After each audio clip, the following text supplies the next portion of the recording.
Assalamualaikum warahmatullahi wabarakatuh. Apa kabar sobat muslim? Semoga kita selalu diberikan rahmat oleh Allah Subhanahu wa taala. Zakat adalah ibadah ma'aliyah, yaitu ibadah yang pelaksanaannya dilakukan dengan memberikan sebagian harta tertentu yang telah diatur menurut ketentuan syariat. Selain diwajibkan kepada umat Nabi Muhammad SAW sejak bulan Sya'ban tahun kedua Hijriah, zakat juga telah diwajibkan kepada umat-umat terdahulu. Dalam Islam, zakat merupakan salah satu pilar dari 5 pilar agama. Ia adalah indikator keimanan dan keislaman seseorang. Orang yang enggan berzakat karena membangkang atas kewajiban membayar zakat, maka dia dihukumi murtad, keluar dari Islam. Sedangkan orang yang enggan membayar zakat karena pelit, maka dia dihukumi sebagai orang fasik yang berdosa dan kelak akan mendapat siksa di neraka jika mati dalam keadaan tidak bertobat. Kisah-kisah seputar orang yang membayar zakat dan yang enggan membayar zakat berserakan di kitab-kitab karangan para ulama. Bahkan dalam kehidupan sehari-hari, kita sering mendengar kisah-kisah inspiratif orang-orang yang membayar zakat. Pada kesempatan kali ini, Ragam Islam Channel akan mencoba menceritakan 2 kisah tentang orang yang membayar zakat. Kedua kisah Ragam Islam Channel rangkum dari sebuah kitab berjudul Qurratul Uyun wa Mufarrijul Qalbi Mahzun, karya Imam Abil Laits As-Samarqandi. Dalam kitab tersebut, Imam Abil Laits As-Samarqandi mengisahkan tentang orang pelit yang pada awalnya enggan membayar zakat. Lalu Allah menegur orang tersebut lewat sebuah mimpi. Beliau berkisah, salah seorang tokoh bercerita, "Dahulu ketika masih muda, aku adalah orang bodoh yang enggan membayar zakat.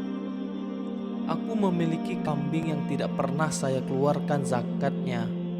Suatu hari, datang kepadaku seorang fakir. Dia mengadukan kebutuhannya yang sangat mendesak. Maka aku memberinya 1 ekor kambing kibasi. Malamnya aku tertidur. Dalam tidurku aku bermimpi kambing-kambingku semuanya menghadap ke arahku dan bersikap menandukku. Sementara aku hanya bisa menangis tanpa mampu berlari. Aku tidak menemukan seseorang yang bisa aku mintai tolong.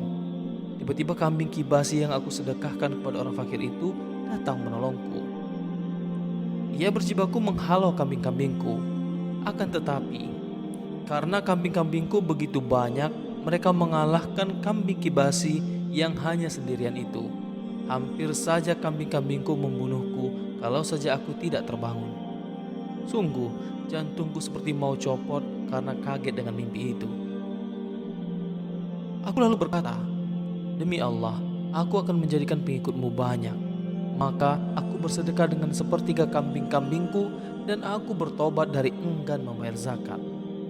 Sungguh aku melihat keajaiban dari kambing-kambing yang aku sedekahkan dan melihat permusuhan dari sisa kambing yang masih bersamaku." Kemudian dalam kitab yang sama, Imam Abil Laits As-Samarqandi mengisahkan seseorang pada zaman Nabi Daud alaihissalam yang dipanjangkan umurnya dengan sebab membayar zakat.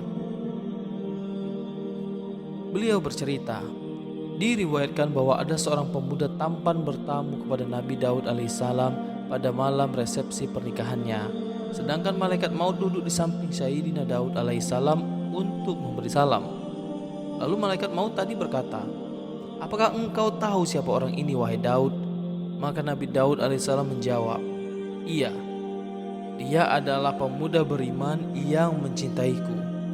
Dia tidak senang memasuki rumahnya kecuali setelah datang melihatku dan memberi salam kepadaku." Kemudian malaikat maut berkata, "Wahai Daud, umur pemuda ini tinggal 6 hari lagi." Maka menjadi sedihlah Nabi Daud alaihissalam karena hal itu. Kemudian sampai 7 bulan pemuda itu masih hidup terhitung setelah hari itu.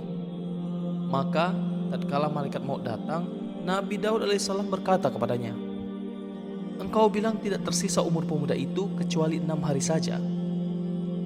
Malaikat maut berkata, "Betul, tetapi setelah selesai 6 hari, aku membentangkan tanganku untuk mencabut ruhnya."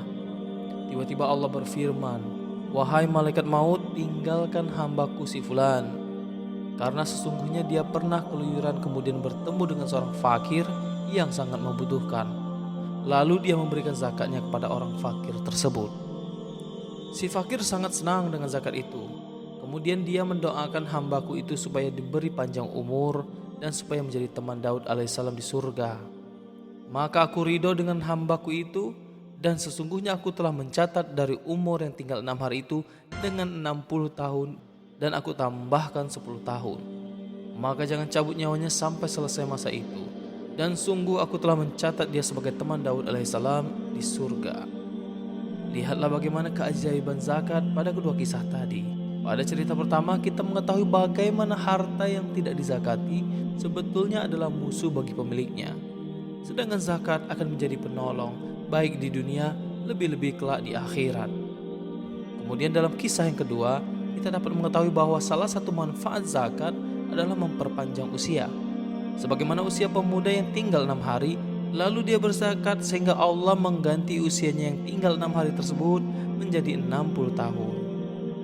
Bahkan ditambahkan lagi 10 tahun. Sesungguhnya urusannya apabila dia menghendaki sesuatu, dia hanya berkata kepadanya, jadilah, maka jadilah sesuatu. Dari kisah tadi dapat kita tarik kesimpulan bahwa kita sebagai umat muslim hendaknya melaksanakan zakat untuk menjaga diri kita, menjaga harta kita, dan mendapatkan rahmat dari Allah Subhanahu wa taala. Semoga kita selalu menjadi orang yang bertakwa kepada Allah Subhanahu wa taala dan dapat mengikuti syariat-syariat Islam dengan baik. Demikian informasi yang dapat disampaikan oleh Ragam Islam Channel pada kesempatan kali ini. Semoga apa yang telah disampaikan tadi dapat menjadi hikmah dan pelajaran bagi kita semua. Wallahu a'lam bishawab. Assalamualaikum warahmatullahi wabarakatuh.